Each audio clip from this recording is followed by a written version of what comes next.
Life is hard, but sometimes it's beautiful. Elden Ring is hard, but sometimes it's beautiful. When Elden Ring released back in 2022, it was one of the first games in a long while that made me stop and appreciate how the artwork, tone, and the lack of handholding combined to give the game a special feeling while experiencing its world. It was just you, a tarnished, against an oppressively unfair world. In the beginning, it wasn't uncommon for me to fight a boss for the first time and wholeheartedly believe that the fight was impossible for my character. But after trial and error, each boss eventually fell, each victory giving a unique sense of fulfillment and wondering what could be next in this uphill battle. I thoroughly explored the expansive map, died to fall damage more times than I could count. I conquered everything the game threw at me, and then it was over.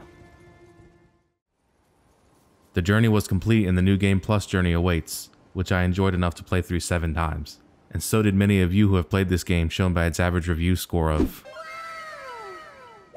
But with each playthrough, I felt my character becoming too strong to allow myself the fulfillment of victory. Perceived overtly difficult bosses became trivial acts of running through the motions, so I took a break from the game and awaited the DLC. A year later, June of 2024, Shadow of the Erdtree released. I wondered if the DLC could capture the same tone of the original and bring back the challenge. I debated starting a new character so I wouldn't feel overpowered entering this new world, but decided against that and took on the DLC on New Game 7 with a level 280 character, and the first enemy I met sent me to the Shadow Realm. This was a really good first impression, but the honeymoon phase quickly wore off. I believe this DLC to be massively overrated, and that it does not hold up to the expectations set by the base game. This video will contain DLC spoilers, so if you haven't played it yet, go do that. Experiencing this game yourself is going to do more than I could ever hope to explain through a YouTube video. But if you decide to stick around, I want to say welcome to my channel, and of course, thank you for watching. Before I get into this, I want to make perfectly clear, I have no problems with the difficulty of Shadow of the Erdtree. I do use summons and spirit ashes pretty frequently, but man, some of these bosses and enemies are tough. While some are criticizing the difficulty, I think that it's actually one of the major positives of this DLC. It levels the playing field for those high-leveled, experienced Elden Ring enjoyers, and brings back some of the fun and the challenge of playing the base game for the first time. The issue I have with the DLC is the shift in design and gameplay philosophy throughout its open world. Join me as I recap my first playthrough and give my perspective on why I think Shadow of the Erdtree is overrated. After touching the bloodied hand extending from Humpty Dumpty, my journey to the Shadow Realm began. Initial impressions were, wow, this game is beautiful, which it really is, just like the base game. I traveled down and met my first enemy, who swiftly curb-stomped all hopes of me steamrolling this content, which made me happy. As I made my way towards my first legacy dungeon, Belarus, all was good. I was happy to be exploring a new world and meeting new NPCs, even if I can't understand what they're talking about half the time. That aside, man is by nature a creature of conquest, and in this regard, the Tower folk are no different. I don't know what he said at the end of that sentence. I don't think he knows what he said either. Finding quest lines, locked paths, new enemies, all was good. The first Remembrance boss I fought was the Dancing Lion, but Xbox decided not to record this fight, so I'll put up the Golden Hippopotamus fight instead. I don't remember the Dancing Lion being too difficult, maybe took me about 5 tries. This boss is also not very memorable in the first place, especially when you can fight the Dancing Lion again later in the game as a random boss encounter. It just doesn't feel too special to me. Nevertheless, I made my way forward exploring the map and trying to figure out what to do next. I made my way towards and through Castle Enzis, still thoroughly enjoying everything the DLC had to offer. There were so many areas I passed by that I thought, man, I can't wait to get there. The second boss I fought was R'Lana, the Twin Moon Knight. Probably one of the most aesthetically pleasing fights in the game. The clashing of fiery reds and crystal blues is just perfect. The attack she does with the twin moons and smashes causes an arena-wide AoE, and it's really tricky to avoid when you first encounter it. Did you pray today? Cause no, if you didn't, I'ma have to dig you down on some gangster shit. This fight was definitely harder than the Dancing Lion, probably took me 10 to 15 tries. After defeating R'Lana, I made my way north towards Shadowkeep. Once inside, I walked into the daunting specimen storehouse, but instead of tackling the vertical section, I headed west towards the ancient ruins.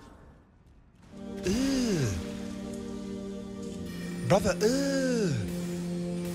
what's that? What's that, brother? What did he say? This section of the game is really confusing and nonsensical to navigate. There's countless similar looking hallways and visions of where you'd like to go with no clear direction as to how. I seriously probably explored this area for hours before figuring out how to make my way onwards.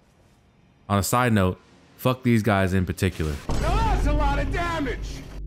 It was at this point while I was exploring the area, I felt like I was missing something. These areas felt vast and beautiful, but relatively empty. Once I finally figured out the correct path, the third boss I fought was Romina, Saint of the Bud, and flashbacks to Melania immediately flooded my mind when the fight began. Luckily, she is not near as difficult, and her AoE attacks can be easily avoided. Again, I would say average difficulty, probably took me about 10 tries. After pounding Romina into the ground, a lone tree was revealed. Not having the key item I needed, I turned around and returned to the storehouse and started tackling this Tower of Doom. Platforming in Elden Ring is never perfect, but this section didn't bother me too bad. What did bother me was not being able to reach this section right here. I tried for an hour and eventually gave up and moved on. Reaching the top of the storehouse, a branching path leads to Mesmer the Impaler. This fight here marked a spike in difficulty for me at least, probably taking 15 to 20 attempts minimum, but once I got to the second stage of the fight, it was just a couple more tries. Upon completion of this fight, I luckily received the item I needed for the tree located after Romina. I returned here and burned the tree, being teleported to the endgame legacy dungeon, Anir Elim. Anir Elim is one of the better constructed areas in my opinion. I thoroughly enjoyed exploring this area, even though again it's relatively empty. This area reminds me of the capital city Lendel from the base game. Ascending towers and dying to Goatman assassins, I made it to Lady Leda.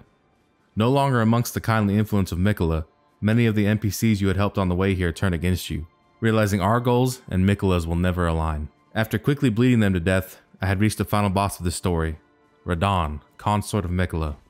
This fight, right here, is extreme. This is not a step up in difficulty, this is a new difficulty entirely. After 100 plus attempts, I had to change my build to bleed with a new thorn sorcery I found in the area. Even with this change in sorceries, it was still another at least 50 attempts. Radahn's first phase is manageable enough, but his second phase where Mikola is on his back adding holy damage to his attacks is extreme. There is no breathing room at all and barely any windows to attack. Meanwhile, if you get hit more than once, you're dead. And once you get him to around 20% health, he takes to the sky just like the original Radahn fight, except this time his attack hits the stage twice.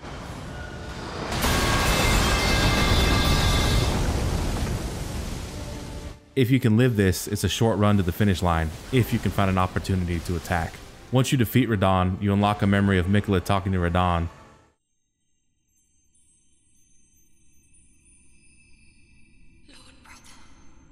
I'm over here stroking my dick. I got lotion on my dick right now. I'm just stroking my shit. I'm horny as fuck, man. I'm a freak, man. Like, for real. And that's it. I had somehow done pretty much the bare minimum required to be allowed to access the Radahn boss fight. I didn't look up any guides, it was just the order I played through the game. I had technically at this point completed the DLC, but barely half of my map was filled in. So my next quest was unlocking the map and defeating all the Remembrance bosses, and Bale. It was during this process I began to realize what I was missing from the DLC. Base game Elden Ring always seemed to reward the player for exploring.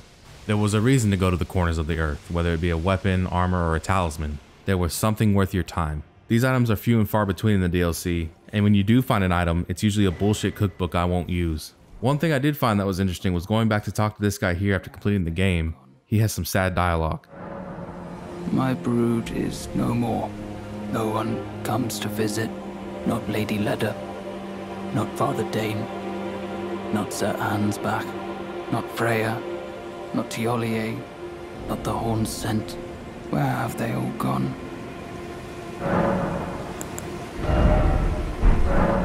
Thank you. No one comes to visit. Except you.